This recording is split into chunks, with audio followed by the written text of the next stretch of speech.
Aoki, Itamikskanaatani. So a buddy of mine, Darren, came up with a cool idea.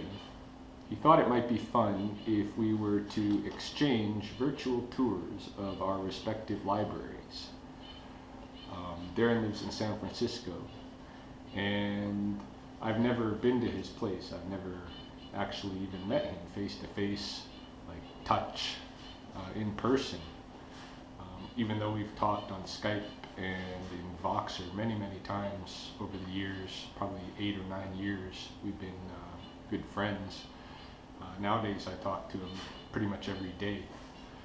And, but yeah, a lot of people have books, book collections, libraries, little libraries, and certainly he and I both do. And we thought it would be interesting to share what's in our library. And maybe it'll just be between the two of us. I'm going to put mine on YouTube, of course. So maybe it'll start a little thing, and others will give virtual tours of their libraries. My own perspective on my library is that if you read the books in my library, you'll be a genius, like me. No, I've got a pretty good collection of books, but I'm not a book hoarder. I also sell books. If I don't think I'm going to read them again, if they're not keepers, then I do get rid of them. Sometimes I'll give them away, sometimes I'll sell them away. My key collection, my favorite books are, well, almost all of my favorite books are up here behind me on this shelf system in my living room. This is kind of my office area where I hang out and do my thing on the computer and what have you, read, write. This is my thinking space, my cognitive health space. And so almost all of my favorite books are right here. What's missing from here, what's absent, is a large collection of books about Blackfoot culture and history. Pretty much everything that's ever been written on the topic, up to about 15 years ago when I kind of stopped for a large part collecting those kind of titles, just because my immersion in the culture itself was such that I'm learning more being in the Blackfoot world than I ever learned from those books. But those books are still valuable to me, and they still have, when I go through them again, I still find little gems and stuff, especially in the Gatabeats and Ixis, the old stories, the folklore and such. Those are all at my wife Mahoney's office at the University of Lethbridge as part of the Blackfoot Digital Library's office. And so she keeps them there in reference. I have just a few titles here that are duplicates of what we have over there. So those are a conspicuous absence from what I'm going to show you here. Another thing is I have in my storage area downstairs, I've got probably 3 or 4 large boxes of books that are keepers, that didn't fit on this shelf, and that weren't as important to me as the other books on this shelf. However, they are important books to me. Most of them are fiction and ethnography. And you'll see I'm big into ethnography, but most of the books in my storage are fiction and ethnography. And just off the top of my head, some of the kind of authors of the fiction that I know are represented in there, guys like Tom Robbins, Mark Lehner, some of the old, like Fred Gibson's animal stuff, like Old Yeller and Savage Sam and, you know, To Kill a Mockingbird and books like that are all in there. So I know that is represented downstairs, as well as I believe there's some martial arts, some martial arts titles down there too. Another thing that's absent from this bookshelf is my comic and graphic novel collection. That is actually over this way in this living room, still very accessible. I'm not going to bother showing that. I'll just briefly describe it. It's mostly My part of the collection, that collection belongs to both Mahoney and I, and my part of that collection is mostly war comics that I collected when I was a kid. Well, they're two different kind of thematic areas that I collected a lot of comics for: war and martial arts. So if you had ninjas, I've got it represented, right? And then there's the crossover, like G.I. Joe, that has the war and the ninjas. All that stuff is there. So I know some of the really cool stuff that I've got in that respect is I've got a series called The Nam, which is all about the Vietnam War. I've got that entire series. I've got Merc, about a mercenary guy. I've got like Ninja Boy. I know I've got a lot of G.I. Joe and G.I. Joe Special Missions, and all of the like classic 1980 G.I. Joe stuff is all in there. I have, what else do I have? I got some of the collector stuff of Batman, like I've got the Death in the Families, those kind of things. What else? I think I've got maybe some Indiana Jones. I don't know. And then Mahoney's part of the collection, she's got like Witchblade. She's got a lot of Simpsons and Futurama comics from Boingo. And she's got, what is that, Fathom? The underwater one. She's got Fathom. She used to collect a lot of Fathom. So we've got hundreds of comics, and then some graphic novels as well. One of my favorites was the very first one I ever bought, called The Sailor Story, that is all about a sailor on a ship in World War II. I've got a story called, I think it's called Pride, about a pride of lions that is in the Baghdad Zoo when the U.S. first attacks with their shock and awe. And that attack allows the lions to escape the zoo, and so I've got a story about that. I've got the Injustice stories for the books that they're making now. It's going to be released soon, I think. The new kind of Superman versus Batman comes from that Injustice series. What else do we got? I know we got like Watchmen, stuff like that. So some graphic novels, some Neil Gaiman, this and that. Okay, but this is the core. This is the core of my mind in terms of my literary influence, is what's right behind me. This is the one that I really want to talk about. And so let's start over on this side, perhaps. This side is, well, you're going to see thematically mostly a ethnographic reader. I like ethnography, whether it be ethnography of human cultures or whether it be ethnographies of wildlife cultures. So on this side, it's largely ethnography. This is where you're going to find all of my best anthropology books, my favorite anthropology stuff.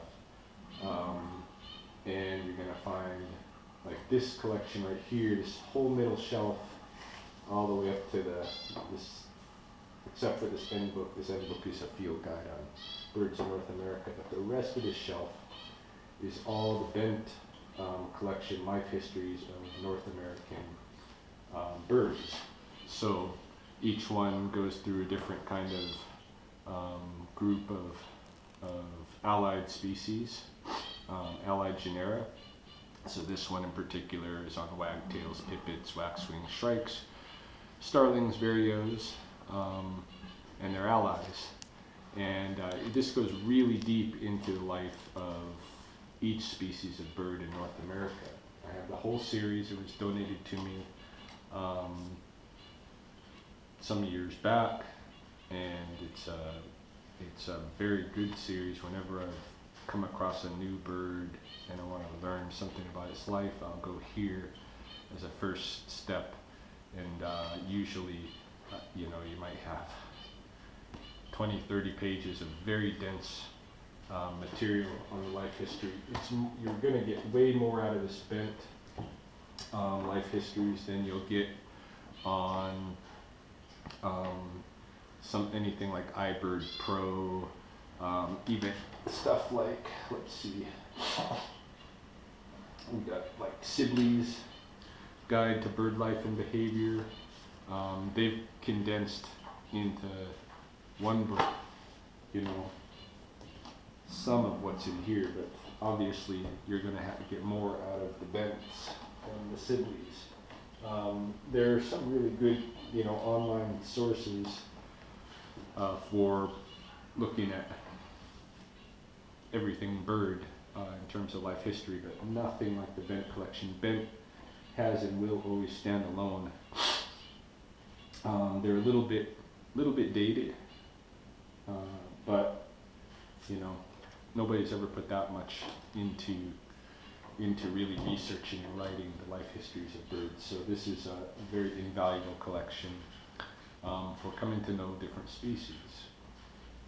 So I consider these kind of ethnographies of birds, of birds, and then you got ethnographies of people all through here. Ethnographies and biographies. I do have some biographies. And a little bit of history, which is kind of ethnographic as well. But let's see, for anthropology books, for instance, Songlines is very famous, by Bruce Chatwin. You got Maps and Dreams by Hugh Brody, you know, very famous. I've got a lot of titles that I'm just interested in myself that weren't really famous anthropology books at all. For instance, I really like this one, Illness and Culture in Contemporary Japan, Amiko Onuki Tierney. It's a very good one. I like ethnographies that get into, that deal with senses of the body, and ethnographies that just deal in multiple senses in general.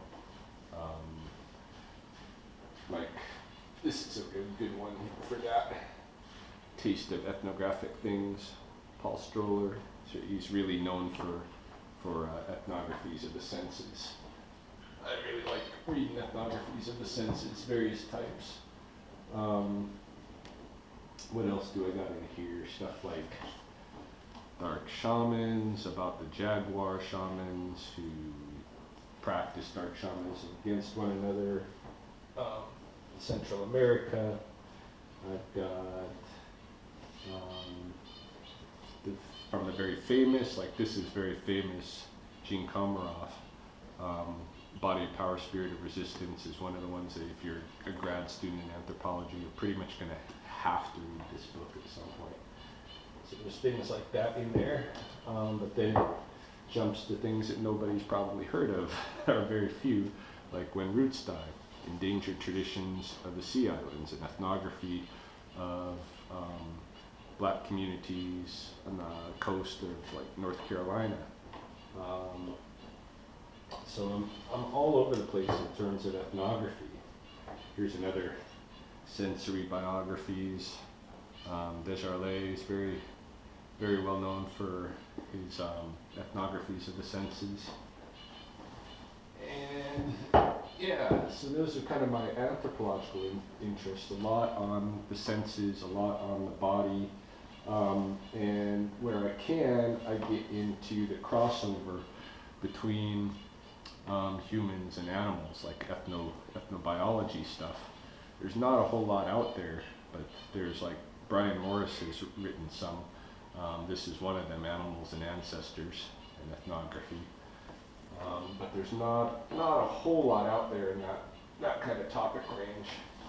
I also have in here, as I mentioned, some history stuff, including some of my Blackfoot collection. So you have like The Amazing Death of Calf Shirt and Other Blackfoot Stories. If you want to read a good collection of historical Blackfoot stories, pretty much anything by Hugh Dempsey is awesome, but I particularly like The Amazing Death of Calf Shirt, because some of my favorite stories, including beaver origin stories and stories about both mean calf shirt and the snake charming calf shirt are in there. And I identify with the snake charming calf shirt, of course. There's another one by Dempsey, The Vengeful Wife, another Blackfoot stories. Again, a really nice collection of historical Blackfoot stories. I've got some mythology in here.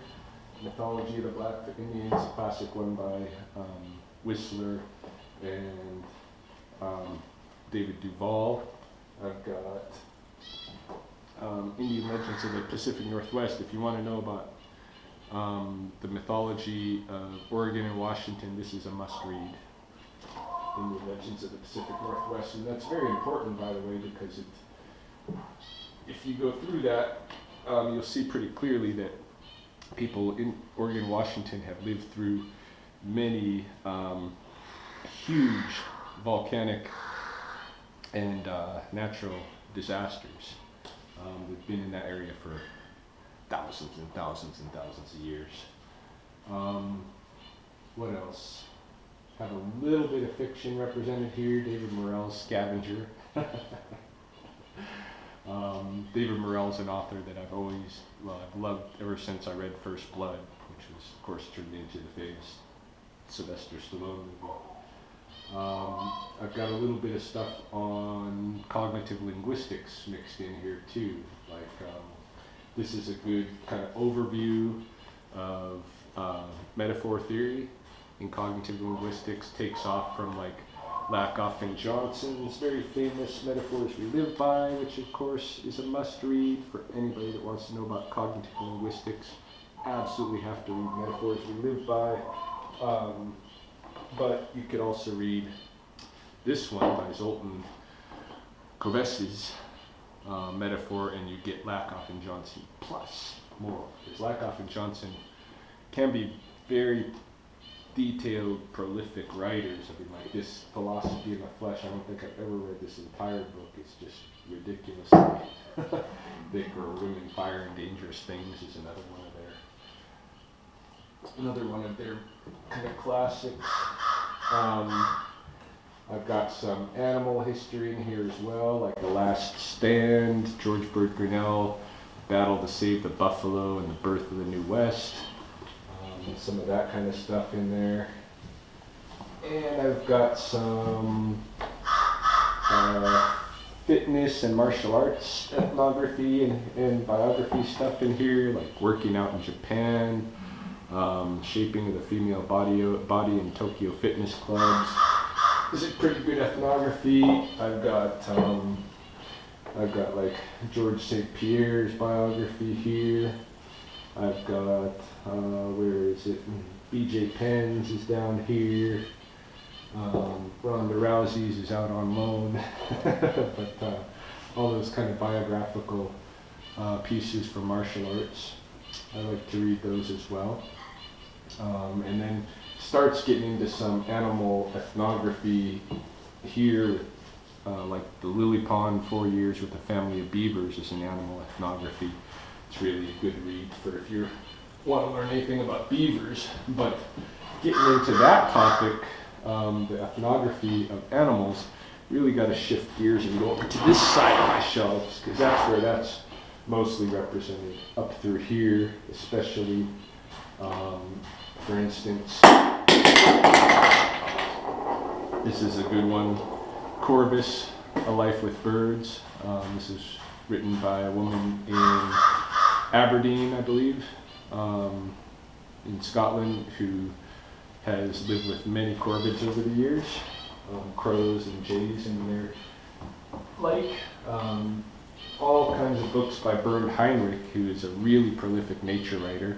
This is Mind of the Raven, which is pretty much a must-read if you want to learn about corvid intelligence. Yeah, lots of things by Bernd Heinrich. This is a very interesting one, Wilderness and Razor Wire, a naturalist's observations from prison. So this is nature writing about plants and animals that are observed and studied by a man who's locked up. So even in a prison, you can learn something about nature. Anywhere, actually, you can learn something about nature. One of the books that I really love in this respect, where is it? It's got to be in here. Red Tails in Love. If you want, if you want one or two books that are, I think, are the best starter books for naturalist writing, contemporary naturalist writing, I would read Marie Wynn's Red Tails in Love, about pale male and his mates in Central Park. And I would read The Geese of Beaver Bog by Bernd Heinrich. Both of these are absolute favorites of mine. And what's really fun is when I visit New York, I go and I hang out with the people who are in this book, Red Tails in Love, and I see the animals themselves. I've photographed pale male myself. It's kind of cool, but what I like about Red Tails in Love is it shows that you can learn a lot about nature in a highly urban environment, and that you'd be surprised at the diversity of nature represented in a place like Central Park, New York. So it's along the same lines as the wilderness and razor wire, the diversity of nature represented inside of a prison. You know, I got books like more Gifts of the Crow. Pretty much, there's a good book about corvids. I buy it, right? I gotta have all the corvid books. I have some books about animal behaviors in season, like Winter World, The Ingenuity of Animal Survival. I like survival stuff, by the way, whether it's human or animal. So for instance, I have this book, Survive, Tales of Man versus Weather, Wilderness, and Wild Animals. This is stories, most of them firsthand, of humans prevailing in situations where death was imminent. So I find these important just as learning tools, in the same way that I find the animal survival stories important. It's another one, The Snake Charmer, Life and Death in Pursuit of Knowledge. This was about the famous Joe Solinsky, who died on 9/11 from the snake bite from a banded crate, very famously. And he was a well-known herpetologist. So yeah, these are the kind of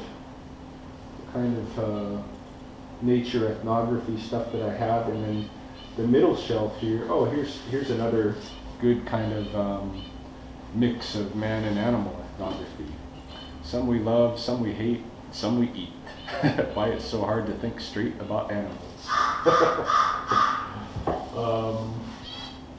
And what else do I got here that's cool in that respect? It kind of goes both ways. Others, I really like this one.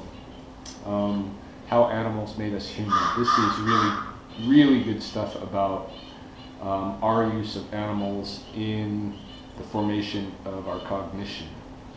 So this is Paul Shepard, really important book to others. Middle shelf here is mostly all field guides, right? Identification stuff, because I find that just like with people, if you don't get to know somebody by name, you don't learn a whole lot about them. You gotta that's the first part in building a relationship, is getting to know somebody by name and identification. And it's the same way with animals and nature, plants, whatever. First thing I try to do is learn the name, and then I start paying attention and visiting more with them. So I've got everything from, guides on beetles to, insects and spiders, animal tracks, all the birds in North America, weather in Alberta, mammals in Alberta, plants in Alberta, weeds of Canada, Alberta birds, plants of the Rocky Mountains, edible and medicinal plants. I've got a really nice field guide, just the bird feathers. If you just find a feather out there and you want to know who it belonged to, you can use this guide. It's a kind of a rare, more of a rare field guide. You don't see that in the stores too much. I've got a guide to mosses, lichens, and ferns. A couple of different guides to nests, eggs, and nestlings. How to identify them, what species they belong to. And so, yeah, lots of different field guides that I find are very important tools for field work in naturalism. And then some of the field guides spill onto this bottom shelf. This bottom shelf is really an oversized bookshelf for the most part. So, for instance, I got the Atlas of Breeding Birds of Alberta, specific to the birds in my area. It really goes in depth about each species. Not like the Bent collection again. This is the attempt to take what's represented in a whole encyclopedia set of Bent stuff and try to cull just one book out of it. It's not going to be as in-depth. But if you want quick reference, you can go to the Atlas. I've got the Alberta butterflies, all the butterflies that you can find in my province, which are considerable. I've got the moths of Western North America, and that's also very considerable. I mean, you look at this page after page after page like this, right? So you can try to identify whatever moths you might come across. In here, I do still have some more kind of hybrids, ethnographies of people and animals. Like this is a really nice book here, Birds and People, that kind of travels the world and looks at how birds interact with human cultures. I've got really big ethnobotany type books, Native American ethnobotany, for instance. And what else? More nature stuff, climate change, biology, some more sensory ethnography, the Empire of the Senses. I've got a really nice little collection put out by Blood Tribe Education called Giromach Kitapiminunix, which are little biographies of the Blackfoot elders in their own words in Blackfoot and English. So it's always in their own words in Blackfoot and then translated to English so you can read both. And this is a good language learning tool as well. So yeah, I guess that's kind of the gist of what's in my library. Lots of ethnography on human cultures and animal cultures. That's my thing. I guess I study cultures and ecologies, the science of life, of our lives as animals. It's basically what I'm into. So what I had to study in school, or what I ended up studying, was anthropology, although anthropology is not the perfect match. I'm a hybrid of interests. My interest in anthropology is more the human animal and the human culture as it relates to the ecology. So that's it. That's my library, and those are kind of my recommendations for anybody that wants to read some really cool books that have turned my wheels and shaped my life. That's what I'm into. So hope you enjoyed this virtual tour, and I'm looking forward to seeing Darren's as well as perhaps others.